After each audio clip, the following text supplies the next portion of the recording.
निर्याणं नमो वज्रायाणं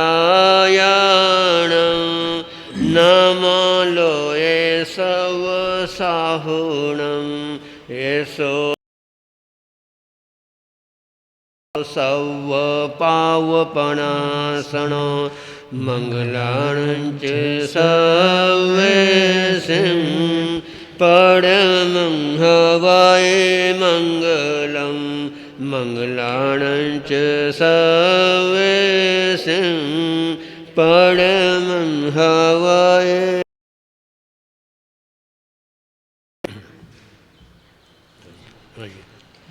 बोलिए शासनपति भगवान महावीर स्वामी की जय। आचार्य सम्राट पूज्य श्री आत्माराम जी महाराज की जय। आचार्य सम्राट पूज्य श्री आनंद ऋषि जी महाराज की जय।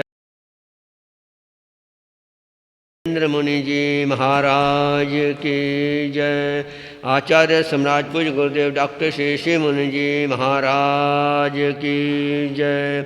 आगम पुरुष पूज्य गुरुदेव उपाध्याय प्रवर श्री जितेंद्र मुनि जी महाराज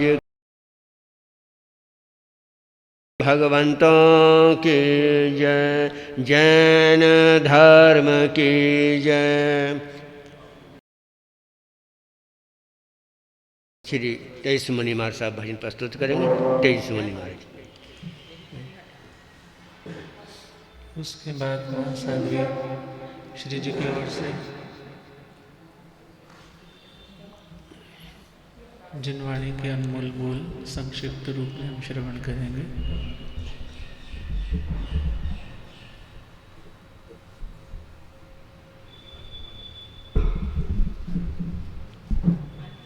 भजन बोलेंगे आप श्री? हाँ नहीं, भजन बोलेंगे, प्रवचन है।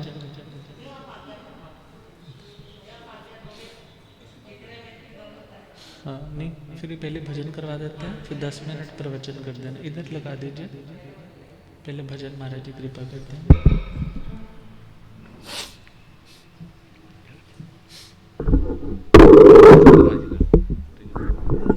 श्री तेजस मुनि जी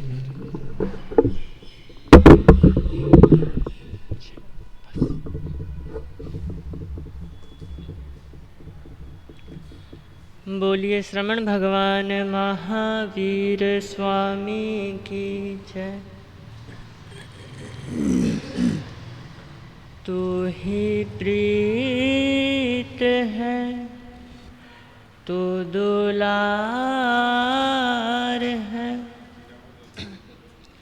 गुरु प्यार है, गुरु प्यार है, गुरु प्यार है, गुरु प्यार है। तू ही ज्ञान है, गुरु प्यार है, गुरु प्यार है, गुरु प्यार है, गुरु प्यार है। हर कण में तू, हर क्षण में तू आकर बसा, हर मन में तू, हर कण में तू, हर क्षण में तू आकर बसा, हर मन में तू। कैसे करूं अब ये बयां, हर दिन लगे नया नया। मेरी जिंदगी बहार है, गुरु प्यार है, गुरु प्यार है, गुरु प्यार है, गुरु प्यार है। तू ही प्रीत है, तू दुलार है, गुरु प्यार है, गुरु प्यार है, गुरु प्यार है, गुरु प्यार है। चंदा में तू, तारों में तू, नजरों में तू, नजारों में तू। चंदा में तू, तारों में तू, नजरों में तू, नजारों में तू। मेरी आस है, विश्वास है, तू हर जगह मेरे साथ है। मेरे दिल का तू करार है, गुरु प्यार है, गुरु प्यार है, गुरु प्यार है, गुरु प्यार है। तू ही प्रीत है, तू दुलार है, गुरु प्यार है, गुरु प्यार। सागर में तू, लहरों में तू, गीतों में तू, सरगम में तू। सागर में तू, लहरों में तू, गीतों में तू, सरगम में तू। पाकर तुझे ऐसा लगा जैसे मिले दोनों जहां। यही भावना हर बार है, गुरु प्यार है, गुरु प्यार है, गुरु प्यार है, गुरु प्यार है। तो ही प्रीत है, तो दुलार है, गुरु प्यार है, गुरु प्यार है, गुरु प्यार है, गुरु प्यार है। पत्तों में तू, पतझड़ में तू, डाली में तू, फूलों में तू। पत्तों में तू, पतझड़ में तू, डाली में तू, फूलों में तू। बादल में तू, बूंदों में तू, मेरे दिल के हर धड़कन में तू। तुझ पे ही ये जानी सार है, गुरु प्यार है, गुरु प्यार है, गुरु प्यार है, गुरु प्यार है। तू ही ज्ञान है, तू ही ध्यान है, गुरु प्यार है, गुरु प्यार है, गुरु प्यार है, गुरु प्यार है। हर्ष हर्ष बहुत ही सुंदर भाव और बहुत ही सुंदर स्वर श्री तेजस्वी महाराज साहब ने अपना मंगलमय भजन कृपा किया। अब हम श्रवण करेंगे महासादरी मधुर व्याख्यान श्री शिव प्रज्ञा जी महाराज के श्रीमुख से जिनवाणी के अमृत बोल। बोलिए शासनपति भगवान महावीर स्वामी। कहा महावीर ने श्री गौतम से, जीवन ये पत्र सुकोमल, पीला पड़ के झड़ जाएगा, करो ना प्रमाद। कहा महावीर ने श्री गौतम से, जीवन ये पत्र सुकोमल पीला पड़ के झड़ जाएगा। करो ना प्रमाद कहा महावीर ने श्री गौतम से। इंद्रियां क्षीण होंगी केश पक जाएंगे, केश पक जाएंगे। इंद्रियां क्षीण होंगी केश पक जाएंगे, केश पक जाएंगे। आएंगे रोग तन की कुटिया को ढाएंगे, कुटिया को ढाएंगे। आएंगे रोग तन की कुटिया को ढाएंगे, कुटिया को ढाएंगे। ओ गौतम जी आएंगे रोग तन की कुटिया को ढाएंगे। जितना हो धर्म कर लो, करो ना प्रमाद कहा महावीर ने श्री गौतम से। जीवन ये पत्र सुकोमल पीला पड़ के झड़ जाएगा। करो ना प्रमाद कहा महावीर ने श्री गौतम से।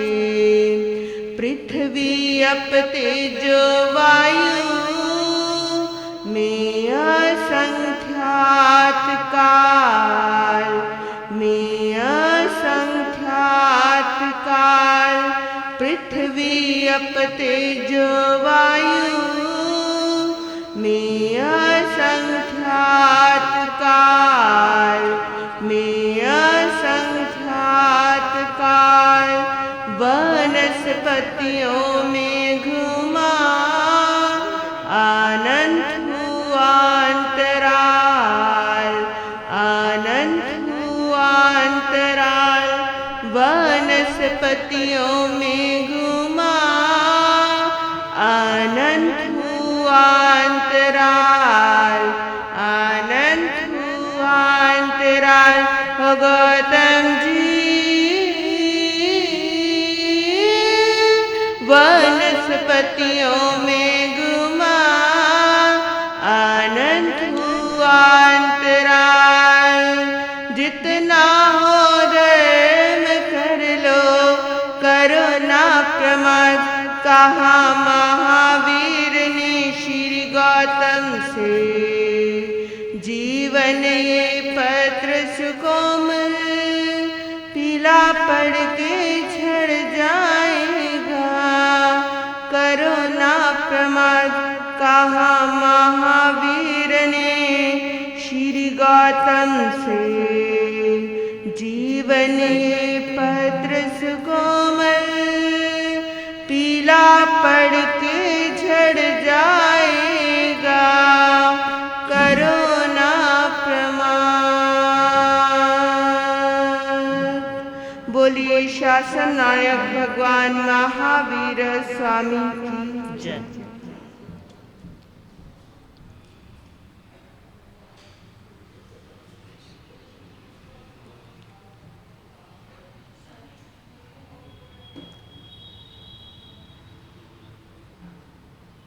शिव प्रज्ञा जी महाराज साहब अपने भाव प्रवचन के रूप में रख ले।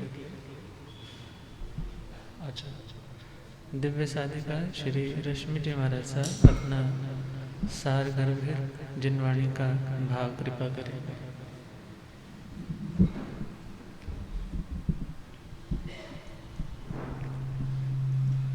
मंगलम भगवान वीरो मंगलम गौतम प्रभु मंगलम स्थूलिभद्राद्या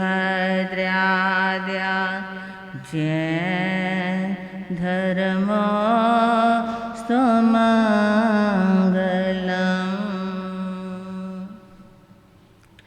जी हाथ जोड़गरान मेरी वंदना, जी हाथ जोड़गरान मेरी वंदना। एक बार वंदना अनेक बार वंदना, एक बार वंदना अनेक बार वंदना। जी हाथ जोड़गरान मेरी वंदना, जी हाथ जोड़गरान मेरी वंदना। देवादिदेव शासनेश महाप्रभु के पावन चरण कमलों में कोटि कोटि नमन। परम श्रद्धेय परम पूज्य सद्गुरुदेव स्वरूप पूज्य उपाध्याय श्री जी नवकार महामंत्र के पंच परमेष्टि के 5वें और 4थे पद को सुशोभित मुनिवृंद को मेरा कोटि कोटि नमन। आप सभी के हृदय में विराजित आपके श्रद्धा के देव, आपके सद्गुरुदेव और आपकी शुद्ध आत्मा को मेरा नमन स्वीकार। जीवन में प्रकृति जब बदलती है, 2 शब्द हैं बसंत और संत। बसंत मौसम जब आता है, सर्दी से छुटकारा मिल जाता है, गर्मी का प्रवेश हो जाता है, वो संधि काल होता है। लोग कहते हैं आया बसंत पाला उड़ंत। संत जब हमारे जीवन में आते हैं, हमारी आदतों के कोहरे को हटा देते हैं। जब तक हमारे जीवन में गुरु का प्रवेश नहीं होता, समझ लीजिए किसी जगह का शिलान्यास ही नहीं हुआ। शिलान्यास केवल ईंटों के जोड़ने को नहीं कहते हैं। आप ईंटों को जोड़ने का नाम शिलान्यास हो जाता है।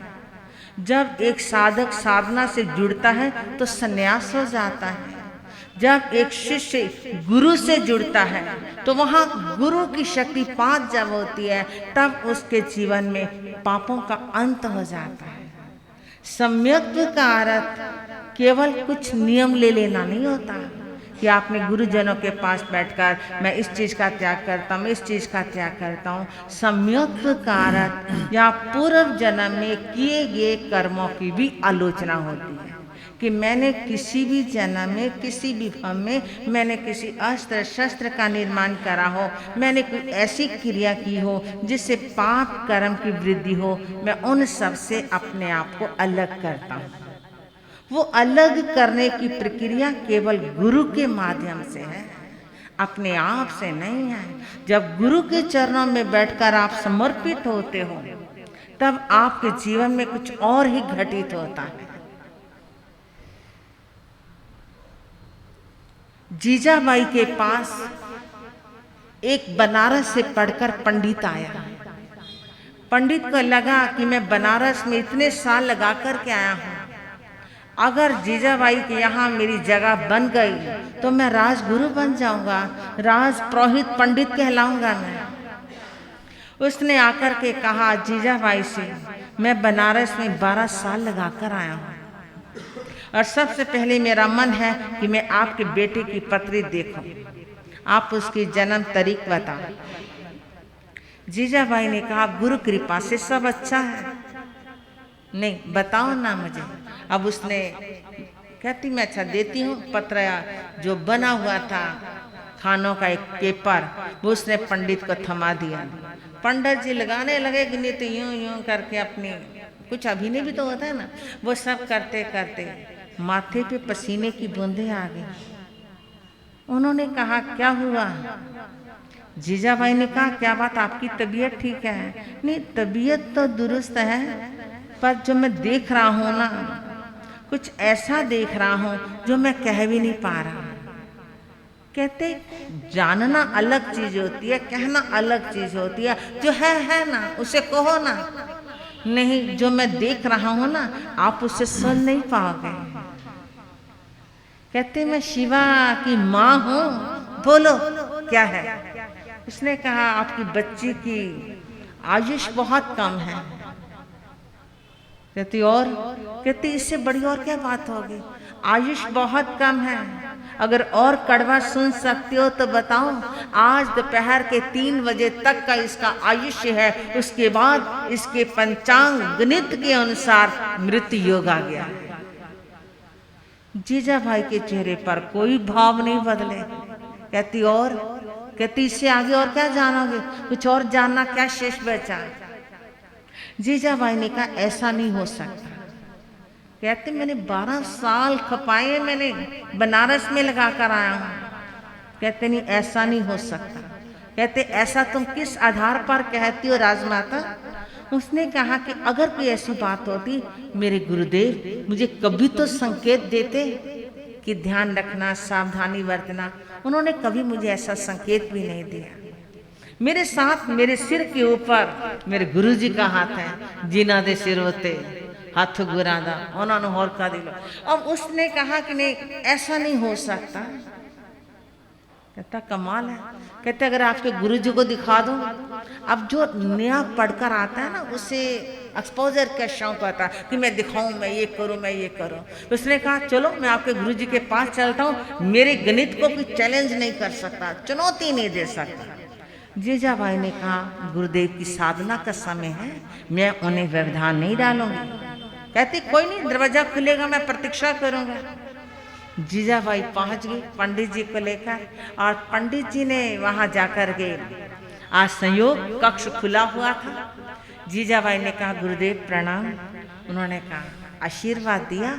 आशीर्वाद देने के बाद उन्होंने कहा राजमाता इस समय आज कैसे आने का समय निकाला। थोड़ा नीचे कर। गुरुदेव मैं तो नहीं आ रही थी इस वक्त, पर ये पंडित जी आपसे कुछ बात करना चाहते हैं। पंडित जी तो हवड़ा दबड़ी, गहराई नहीं थे ना, अभी गंभीरता नहीं थी। अब उसने कहा मैंने ना शिवाजी की पत्री देखी थी, उसका ऐसा ऐसा। कहते अब कागज दिखाओ, क्या दिखाने आओ। अब उसने जल्दी से कागज निकाला, देखो ये ग्रह यहाँ दृष्टि पड़ रही है, ये हो रहा, ये हो रहा, इसका मृत्यु योग है। गुरुजी ने कागज लिया और जमीन पर उल्टा कर दिया। फट्टे पे नहीं रखना, अपने तख्त पे नहीं, जमीन पर ही उल्टा कर दिया और उठ करके चले गए। उठकर जाने के बाद बाहर जो पैसेज था उसमें टहलने लगे। जीजा भाई के मन में एक बार भी ख्याल नहीं आया कि गुरुदेव बात करते करते क्यों उठ गए। उसकी जगह आप और मैं होती तो हमें क्या लगना था, बात तो कर लेते, बाद में टहल लेते, टहल ही तो रहे हैं, कौन सा विशेष काम कर रहे हैं। पर नहीं, गुरु के समीप बैठना तो बिना तरक के बैठोगे तो गुरु का ज्ञान तब मिल पाएगा आपको। गुरु जी टहलते रहे, टहलते टहलते 15 मिनट के बाद वो 15 मिनट कितने लंबे हो जाते हैं, जो प्रतीक्षा कर रहा होता वो जानता है इस बात को। सामने वाला तो कहता बस मैं अभी थोड़ा सा टहला हूं और आ रहा हूं। गुरुजी ने टहलते टहलते दरवाजे पर खड़े होकर आवाज लगाई, ओ शिवाजी जल्दी आओ। जोर से आवाज लगाई, चिल्लाने वाली आवाज में, शिवाजी जल्दी आओ। और शिवाजी की आवाज आती है, गुरुजी आ रहा हूं। और वो घोड़े पर बैठे बैठे आ भी रहे हैं। गुरुजी द्वार पर खड़े हैं। शिवाजी अपने घोड़े से उतरने के लिए, घोड़े के ऊपर बैठने के लिए काठी लगाई जाती है, जिसमें दोनों पैर फंसा करके उसमें सवार बैठता है। एक पैर अभी काठी के अंदर था, एक पैर उतार चुके थे, हाथ अभी पकड़ा हुआ था। गुरुजी ने, गुरु भी कोई सामान्य नहीं, अब उन्होंने वो समर्थ गुरु रामदास थे, उन्होंने रेत मुट्ठी की भरी और शिवा के मुंह पर यूं दे के मारी और कहा दफा हो जाए यहां से, खबरदार उतर गया तो। आंखों में रेत फेंक दी और कहा भाग जाए यहां से, दफा हो जा। गुरु ने कहा चला जा, तो चल दिया वापस। ये नहीं कहा गुरुजी अभी तो आपने तो बुलाया था, मैं इतना जल्दी नहीं। गुरु ने कहा आ जाओ, तो आ रहा हूं जी, जाओ तो चला गया। अब वो पंडित देख रहा, ये राजमाता, ये इसके गुरुजी इतने क्रोधी, इतना मुट्ठी भर रेत आंखों में फेंक दी, अपने आप बुलाया और अपने आप कहते हैं चले जाओ, और चले जाओ की भाषा भी ये नहीं, दफा हो जा। ये क्या सभ्यता, इतना नहीं जानते गुरु होकर, और क्या सिखाएंगे। पंडित के दिमाग में कश्मकश रहा, जीजाबाई के मन में नहीं, क्योंकि वो शिष्या वो थी जो गुरु के ज्ञान की अधिकारी थी। आधा घंटा गुरुजी और टहले, घड़ी ने 3:30 बजा दिए। जब 3:30 बजे फिर गुरुजी ने, समर्थ गुरु रामदास ने आवाज लगाई, शिवा जल्दी आओ बेटा। आ रहा हूं गुरुजी। ये नहीं कि मुट्ठी रेत की फेंकी। अगर आपके साथ कुछ ऐसा हो जाए ना तो आप कहोगे मैं आज के बाद शक्ल नहीं देखूंगा, मैं आज के बाद स्थानक में पाँव नहीं रखूंगा। ना जाने हम कितने कितने बड़े बोल देते हैं, पर ये नहीं पता जिंदगी के अंधेरे में हमें किसके हाथ तो क्या पैर पकड़ने पड़ जाएंगे कि आप हमें बचा लो, आप हमारी रक्षा करो। शिवाजी घोड़े पर आ रहे हैं, समर्थ गुरु रामदास आगे बढ़े। घोड़े से जब उतरा तो अपना हाथ दिया, बच्चे लो मेरा हाथ पकड़ लो। हाथ पकड़कर नीचे उतारा और उसको एक हाथ पकड़ा हुआ है समर्थ गुरु रामदास ने शिवाजी का, और एक हाथ उसके कंधे पर है। वो सौभाग्यशाली कंधे होते हैं जिसके ऊपर कोई गुरु अपना हाथ रख देता है और शिष्य का हाथ थाम लेता है कि चलो मेरे लिए थोड़ा सहारा बना। हर व्यक्ति को तो हाथ पकड़ता भी नहीं है। अंदर लाए, बैठो शिवाजी मेरे पास, बैठा लिया अपने निकट। अब गुरुजी ने कहा बोलो पंडित जी, अब सुनूंगा आपकी बात, आप क्या कहना आए हो।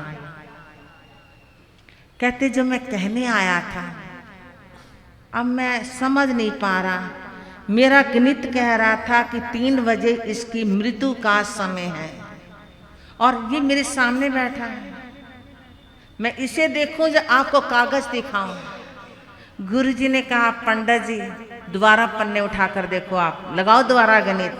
गणित लगाया तो जो ग्रहों की दृष्टि मृत्यु योग बना रही थी वो ग्रह अपना स्थान बदल चुका था, ग्रह दूसरे घर में जा चुका था। उसने कहा गुरुजी पहले पत्री देखी कुछ और गणित लग रहा था, अब ये क्या गणित, इसका मतलब मैंने 12 साल वहां बेकार कर दिए, ये सारे पोथी पन्ने लूंगा और जमुना में डालाऊंगा, मैं सब बेकार का सौदा बेकार कर दिया मैंने इतना समय। समर्थ गुरु रामदास कहने लगे नहीं बच्चे, ज्ञान कभी अधूरा नहीं होता, ज्ञान संपूर्ण है। सीखने वाले की एकाग्रता के कारण वो कितना उसके साथ जुड़ पाया, कैसा वो गणित लगा पाया, वो बात अलग हो जाती है। तुम्हारे ज्ञान में कोई कमी नहीं। जो तुमने समय निकाला था 3 बजे इसकी मृत्यु का योग है, सच में इसकी मृत्यु थी।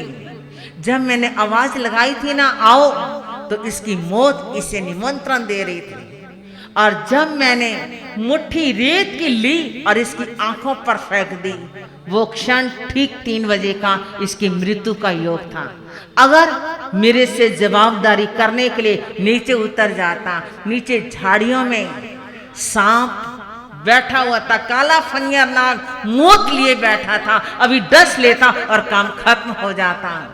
पर इसने, मैंने कहा चले जाओ, इसने मेरी रेत को भी मेरा प्रसाद समझा, तिरस्कार नहीं समझा।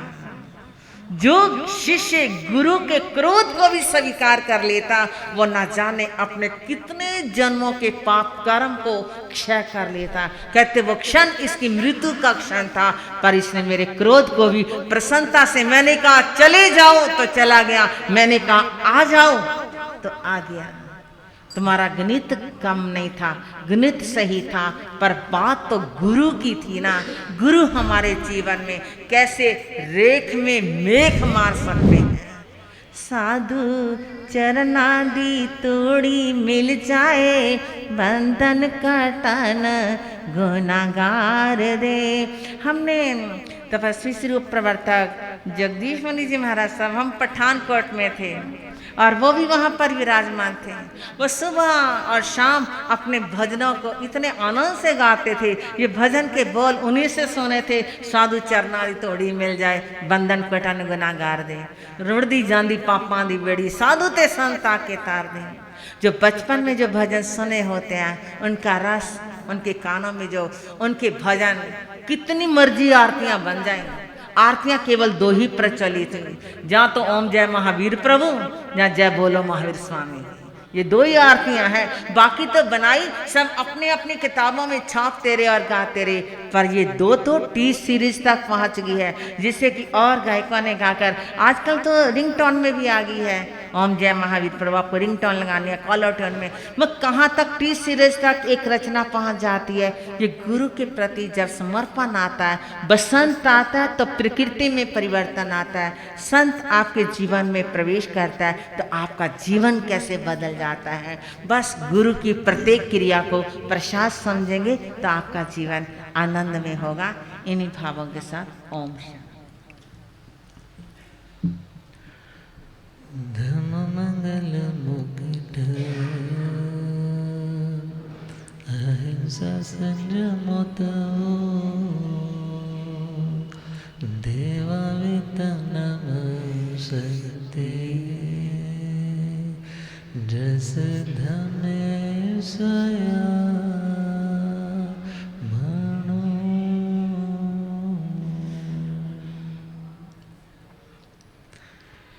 श्री महावीर प्रभु को मेरे वंदना। श्री महावीर प्रभु को मेरी वंदना। वंदना वंदना वंदना वंदना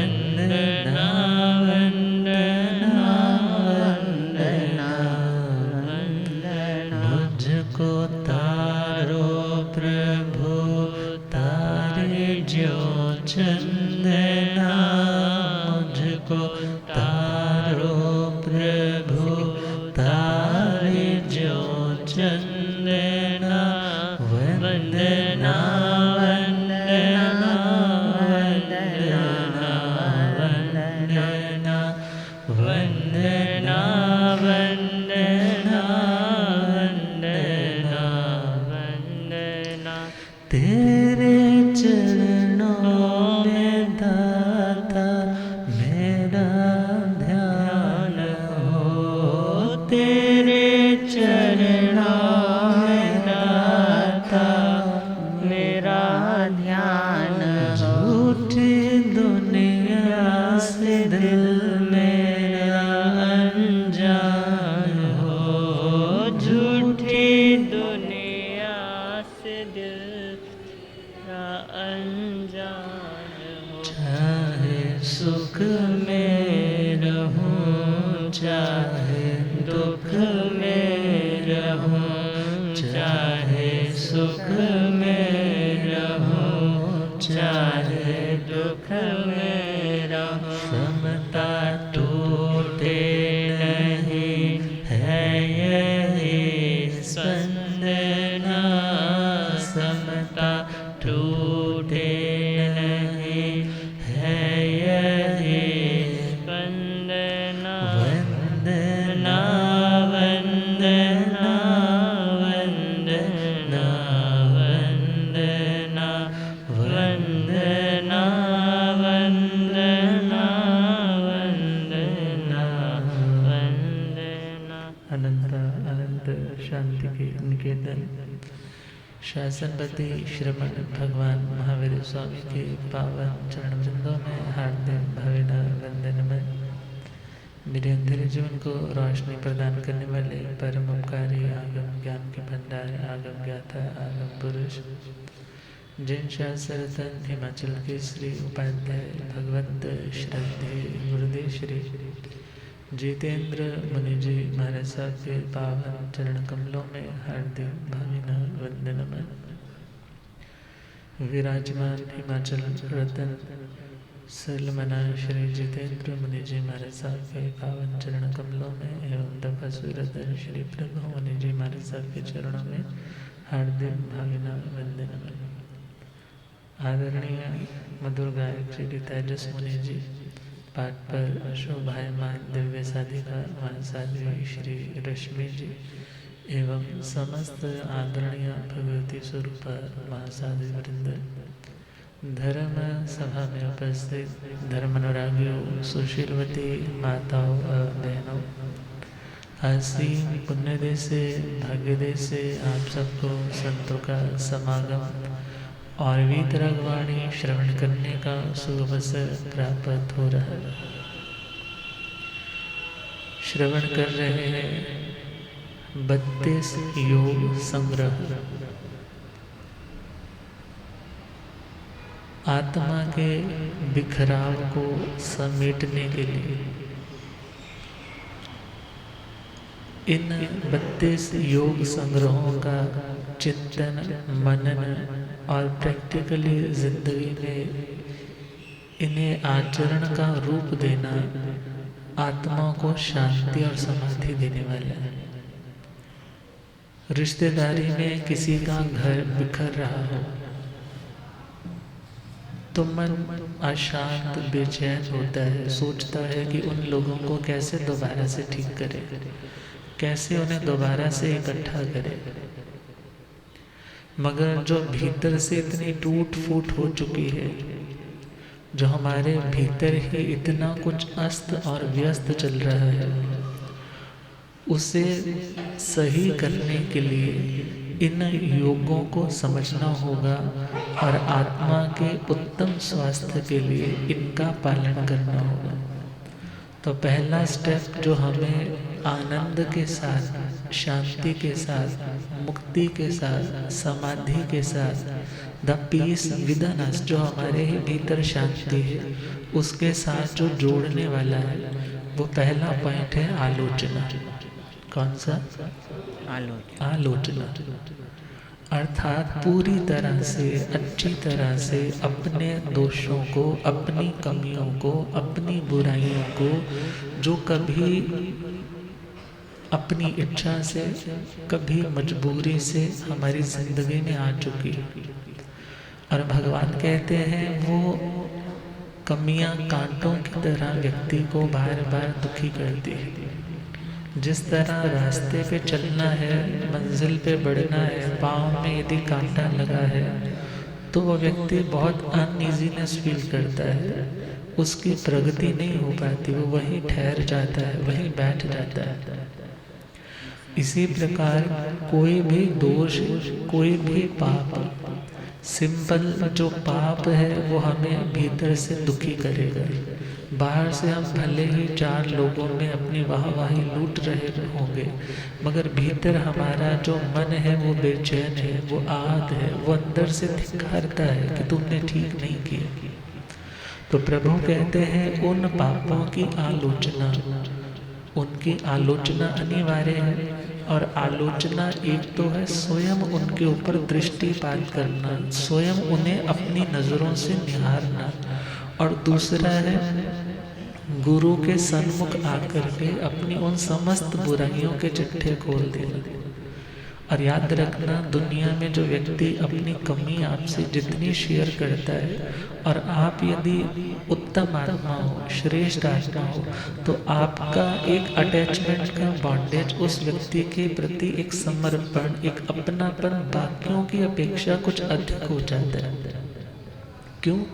क्योंकि आपको लगने लगता है अरे इसे मेरे पर इतना विश्वास है, इसे मेरे प्रति इतनी वफादारी है, जिसने ज़रा भी संकोच न करते हुए सारी बात A to Z मेरे सामने खोल करके रख दी। अब मेरा कर्तव्य बनता है इसे सही गाइड करना, इसकी कमियों का मिसयूज़ नहीं करना, बल्कि इसे उत्तम रास्ते के ऊपर डालना। तो प्रभु समझा रहे हैं कि अपनी कमियों को हर किसी के सामने नहीं कहना है।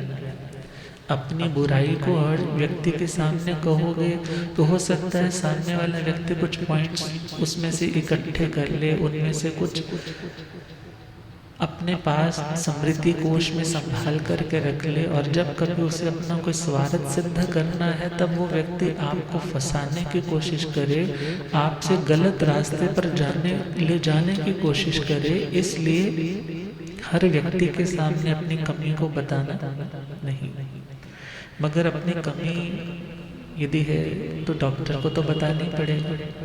डॉक्टर को नहीं बताओगे तो रिकवरी कैसे हो पाएगी। और याद रखना, यदि जख्म है तो हर किसी को जख्म खोल करके दिखाओगे तो जख्म कभी हील नहीं होगा। और वही जख्म यदि डॉक्टर को दिखाया है तो उसने उसको अच्छे तरीके से समझ लिया है, डायग्नोस कर लिया है, आपको क्लीन करने के लिए उसने दवाइयाँ भी दे दी, ऊपर मेडिकेशन भी लगाने को दे दी, खाने के लिए भी दवाई दे दी कि जख्म जल्दी से हील हो जाए और तुम्हारी स्किन के साथ वो मैच कर जाए, बिल्कुल स्वस्थ हो जाओ। इसी प्रकार जो भीतर के जख्म है, जो भीतर के जख्म इस आत्मा ने स्वयं ही अपने गलत डिसीजंस के कारण अपनी आत्मा को जख्मी बना रखा है, उन जख्मों का निवेदन, उन जख्मों की जानकारी उसे किनके सामने प्रस्तुत करनी है? जो योग्य गुरु है। और यहाँ पर फरमाया है 10 लोगों के पास, 10 क्वालिटीज वाले व्यक्ति के पास अपनी बात को रखे। हर किसी के पास अपनी बात को रखने की आवश्यकता नहीं। पहला पॉइंट है जो व्यक्ति आचारवान हो। कैसा हो? आचारवान मीन्स जिसका अपना आचरण उत्तम हो, और वो आचरण उसकी आत्मा के लिए भी बेनिफिट का कारण हो और उसका आचरण दूसरों के लिए भी बेनिफिट का कारण हो। अर्थात वो आचार जिससे उसका भी ऊर्ध्वारोहण, उसकी भी अपलिफ्टिंग हो और उसे देख करके दूसरों को भी प्रेरणा मिले कि मुझे ऐसा करना चाहिए। तो प्रभु कहते हैं ऐसे व्यक्ति के पास आप अपनी कमी खोल करके बता सकते हैं, और वो व्यक्ति जो तुम्हें सल्यूशन देगा वो वास्तव में एक अनुभव के आधार के ऊपर और एक ईमानदारी के साथ दिया गया तुम्हें एक रेमेडी रहेगी। तो पहला पॉइंट है आचारवान हो तो ज्ञानाचार, दर्शनाचार, चरित्राचार, तपाचार, वीर्याचार। जो व्यक्ति ज्ञान ध्यान में लगा रहता है, जिस व्यक्ति की श्रद्धा बहुत निर्मल है, जो अपना चारित्र बहुत पवित्र बना करके रखता है, प्रैक्टिकली जिंदगी में दोषों से जो बचता है, जो तपस्या में 12 तरह की तपस्या करने में खुद को लगाए रखता है, स्वाध्याय इत्यादि, ध्यान इत्यादि क्रियाओं में निमग्न रहता है। और 5वां पॉइंट वीर्याचार मीन्स इन चारों के पालन में, ज्ञान की आराधना में, दर्शन की पुष्टता में, चारित्र के परिपालन में और तपस्या को और ज़्यादा बढ़ाने के लिए जो अपने वीर्य, अपनी शक्ति को, अपने पोटेंशियल को नियोजित करता रहता है, यूज करता रहता है, ऐसा व्यक्ति पंच आचार का पालन। प्रभु कहते हैं यदि तुम्हें अपनी कोई कमी, अपनी कोई प्रॉब्लम शेयर करनी है तो ऐसे व्यक्ति के पास करें जिसका अपना आचार उत्तम है, पहला पॉइंट। दूसरा पॉइंट है जो व्यक्ति आधारवान हो। कैसा हो? आधार का मतलब सहारा, आधार का मतलब बेस। व्यक्ति यदि डावाडोल है तो उसका रीज़न या तो उसके पाँव में खुद के ताकत नहीं है या उसका आधार मजबूत नहीं है, दो ही बातें हो सकती है। तो प्रभु कह रहे हैं जो आत्मा आधारवान हो, मीन्स जो तुम्हें एक संबल दे सके। और संबल, सहारा कौन देगा? जो अपने आप में मजबूत होगा, जो अपने आप में मजबूत होगा, जिसकी समृद्धि इतनी प्रबल होगी कि आपने यदि उसे 10 बातें कही है, अपनी 10 कमियां बताई है, तो 1 to 10 तक उसे सारी चीज़ सीक्वेंस में याद रहे और फिर वो उसके आधार पर तुम्हें उसका सल्यूशन दे सके। ये नहीं कि पहली बार सुनी, उसके बारे में सोचने लगा, मगर आपने तो 9-10 बातें इकट्ठी बोलनी शुरू कर दी, उसको पुरानी वाली भूल गई। तो मीन्स आधारवान का जो शाब्दिक अर्थ है वो तो है सहारा देने वाला, मगर सहारा कौन देगा? जो अपने आप में मजबूत होगा। और यहाँ मजबूती मानसिक मजबूती की है, क्योंकि बहुत बार सामने वाले की प्रॉब्लम सुन करके आप खुद संवेदनशील हो जाते हो, और जब संवेदनशील हो जाते हो तो ध्यान रखना, यदि एक डॉक्टर यदि संवेदनशीलता का शिकार हो जाए तो अपने मरीज का यदि ऑपरेशन करना है तो वह नहीं कर पाएगा। तो यदि आप माँ हो, भले आप पिता हो, अपने बच्चों में कोई कमी दिखती है, सुधार ज़रूरी है। दुनिया के लोग उनके बारे में कुछ गलत कहें या उनको अनुशासन में रहने के लिए कुछ करें, वो गलत हो जाएगा। मगर आपको खुद ही, आपको स्वयं ही क्या बनना पड़ता है, उनके लिए कभी कभी कठोर बनना पड़ता है। और जहाँ आप जस्ट पैम्पर और इग्नोर करना शुरू कर देते हो, ध्यान रखना बंद कर देते हो, तो आप अपने बच्चों का भविष्य स्वयं बर्बाद करते हो। तो विचार करना है, आप जब आधार देने जा रहे हो तो आपको मानसिक रूप से बहुत मजबूत रहना है। एक काउंसलर बहुत मेंटली बहुत स्ट्रांग रहते हैं, भले वो इतनी चीज़ें सुनते हैं, मगर याद रखना, यदि दूसरे को आप रोगी को यदि ठीक करने जा रहे हो तो आपकी इम्यूनिटी मजबूत होना पहले नंबर की बात है। यदि आपकी रोग प्रतिरोधक क्षमता अच्छी नहीं है तो आप किसी रोगी की सेवा भी नहीं कर सकते। इसी प्रकार जब एक साधक किसी के दोषों की आलोचना सुनने जा रहा है तो उसके अंदर भी ऐसी एबिलिटी होनी चाहिए कि वह खुद भी मजबूत हो, संवेदनशीलता का शिकार न हो करके जैसा दोष है, जिस कंडीशन में दोष का सेवन है, उसी के अनुरूप तुम्हें रेमेडी, तुम्हें उसका दोष का प्रायश्चित देने में समर्थ हो। अगला पॉइंट है जो आत्मा अपव्रीडक है। व्रीड़ा बोलते हैं लज्जा को। व्रीड़ा किसको बोलते हैं? किसको बोलते हैं? लज्जा। लज्जा का मतलब, लज्जा मतलब शर्म।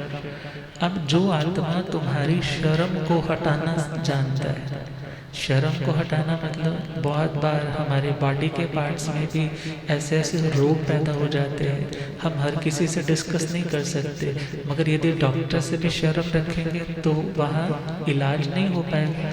अर्थात डॉक्टर को यदि आप दिखाने जा रहे हो तो डॉक्टर के सामने आप शर्म, हेजिटेशन तो छोड़नी पड़ेगी ना, अपनी बात को, अपनी कमी को आपको बताना पड़ेगा। अर्थात यदि एक डॉक्टर आपके शर्म के उस पर्दे को उतारने में समर्थ है कि तुम्हें रिकवरी चाहिए, तो मैं डॉक्टर हूँ, तो तुम इस प्रकार का कोई गलत भाव मन में मत रखना, मैं तुम्हें स्वस्थ देना चाहता हूँ। तो विचार करना है, जो तुम्हारी कमियाँ, वो दोष जिन्हें तुम बोलते समय हिचकिचा रहे हो, तुम्हारा मन नहीं मान रहा, मैं कैसे बोलूँ, तुम्हारी आंखें भी झुक जाती है, आवाज़ भी दब जाती है, क्लियरली तुम प्रोनाउंस भी वर्ड्स को नहीं कर पाते हो। और जब ऐसी सिचुएशन है तो सामने वाला एक काउंसलर आपको तसल्ली देता है कि मैं तुम्हारा अपना हूँ, तुम परिवार वालों के साथ भले शेयर नहीं कर सकते, मगर मेरे साथ तुम्हें इन बातों को शेयर करना होगा। और पूरी एक सिक्योरिटी देते हैं कि तुम्हें कोई खतरा नहीं है। क्यों? क्योंकि तुम अपनी इस प्रॉब्लम के कारण दुखी हो, डिप्रेशन में जा रहे हो, डाउन जा रहे हो, तुम रिकवरी चाहते हो, तो तुम्हें अपनत्व के साथ, पूरे विश्वास के साथ अपनी हर बात को मेरे से शेयर करना होगा। और जब उसका शर्म का पर्दा उठाया है, अपनी उन बातों को वो शेयर कर रहा है, और उस शेयरिंग से क्या होगा, उस व्यक्ति का आत्मसम्मान नहीं गिरने देगा वो। अर्थात वो उसे समझाएगा कि तुमने इन कंडीशंस में किया, अब इन परिस्थितियों में ऐसे निमित्तों से तुम्हें भविष्य में बचना है, ऐसे निमित्तों में, ऐसे सर्कमस्टांसिस में तुम्हें रहना नहीं है, यदि तुम चाहते हो कि नेक्स्ट टाइम मैं इस चीज़ को कमिट ना करूं, दोबारा से ये गलत चीज़ ज़िंदगी में मेरे न आए। तो तीसरा गुण बताया है अपव्रीडक, जो लज्जा हटाने में समर्थ हो। अगला पॉइंट है प्रकुर्वक।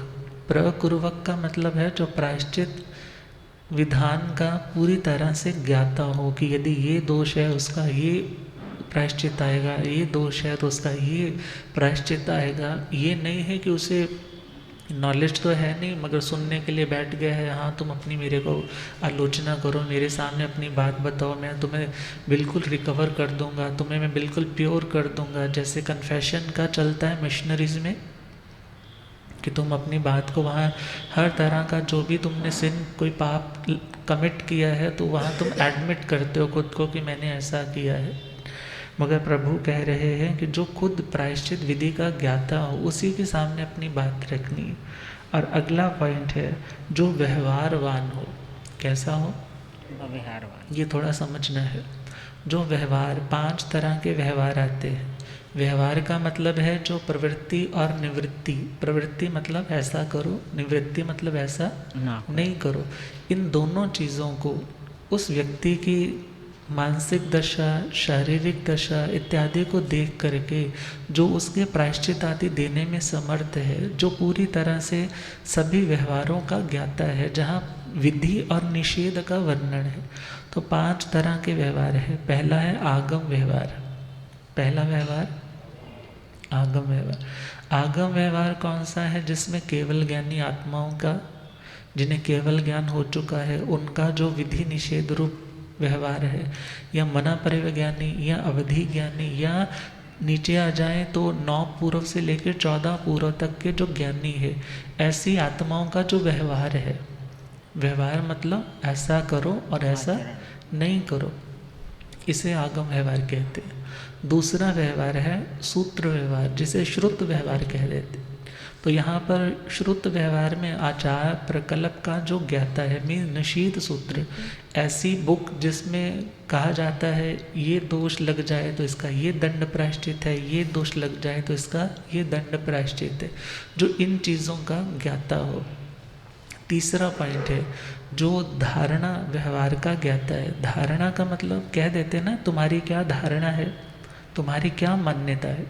सपोज करो गुरुदेव के पास कोई आया और उसने अपनी कमी को रखा, जिस कंडीशन में उसने वो दोष, वो पाप का सेवन किया, उसने बताया और गुरुदेव ने उसको जो प्रायश्चित ठीक लगा वो दे दिया कि तुम्हें 4 उपवास करने हैं, या तुम्हें यह ध्यान में इतने घंटे मौन रह कर के साधना करनी है, वो बता दिया। और सामने पास में कौन बैठा है?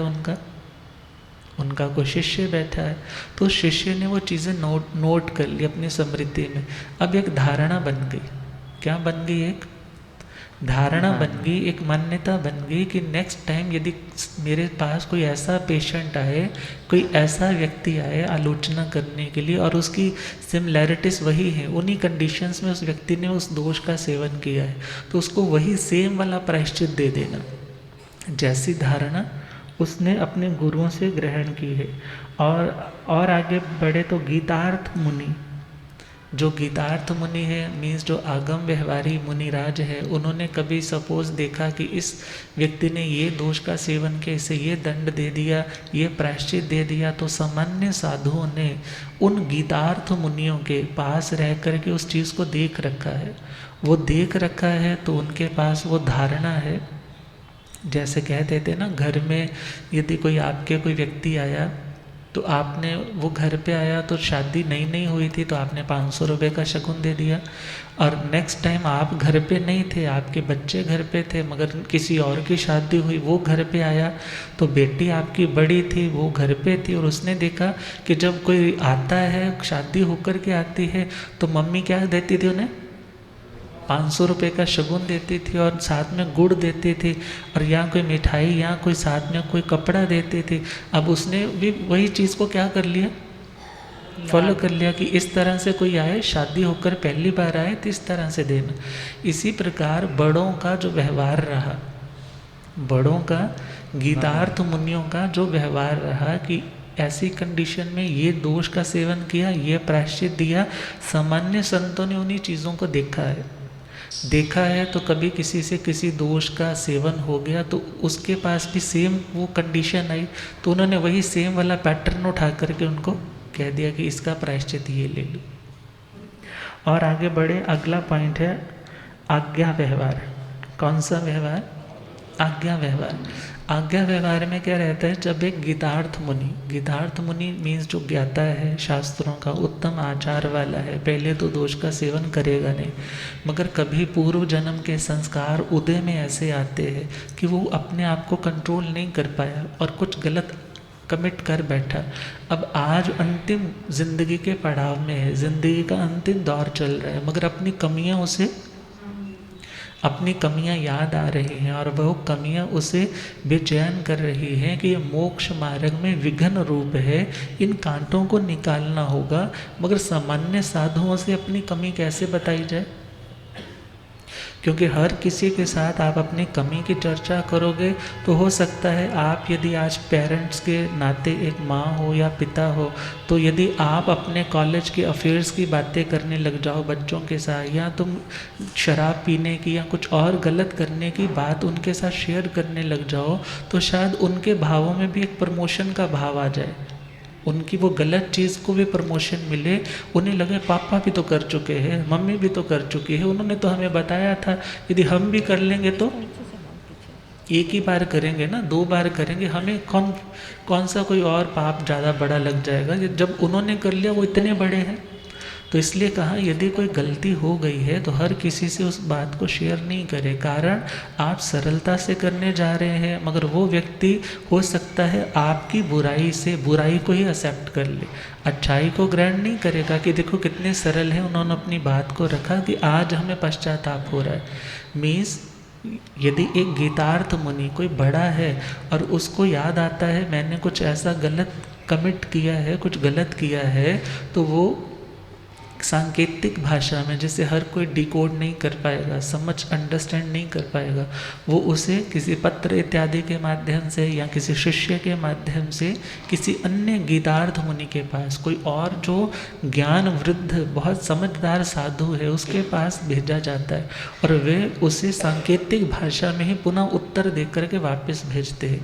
वो जो व्यवहार है वो आज्ञा व्यवहार है। वो रब मेरा सतगुरु बन के आया मैनू,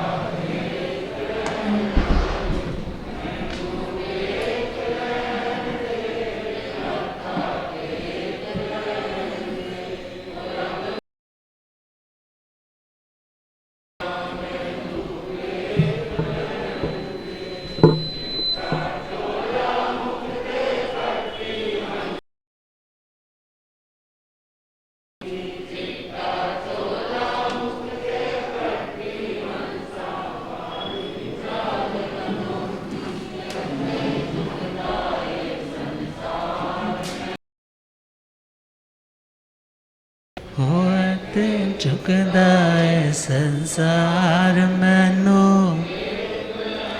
ओ रब मेरा सतगुरु बन के आया मैनू।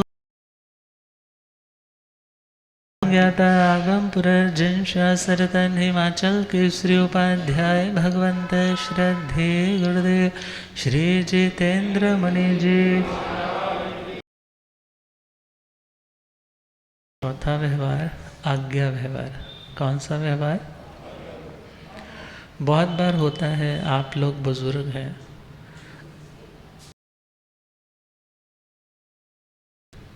कोई डिसीज़न लेना है, आपको अपने परिवार के ऊपर, अपने बच्चों के ऊपर इतना विश्वास नहीं है, तो आप क्या सोचते हैं कि मेरा बचपन का साथी है, बड़ा समझदार है, जा नहीं सकता, तो आप क्या करते हैं, उस व्यक्ति के साथ कांटेक्ट करते कि मैं आज इस प्रॉब्लम में हूँ, तुम बताओ मैं इस प्रॉब्लम से कैसे निकलूँ। अर्थात उन लोगों का जो व्यवहार है अपनी प्रॉब्लम से उभरने, उसे हम आज्ञा व्यवहार कह सकते हैं। कौन सा व्यवहार? तो वो गीतार्थ मुनि, वो समझदार इंटेलिजेंट है, मगर आज अपनी उस बात को हर किसी से या छोटे मुनियों से वो शेयर नहीं कर सकते, तो फिर अपने उस दोष का निवेदन वो किसके साथ करते हैं? जो ऑलरेडी वैसा गीतार्थ मुनि है, समझदार मुनि। और अगला पॉइंट जीत व्यवहार। कौन सा व्यवहार? जीत व्यवहार। जीत व्यवहार है टाइम टू टाइम, जैसे हर चीज़ में चेंज आता है। पहले रूल्स कुछ और होते थे, पहले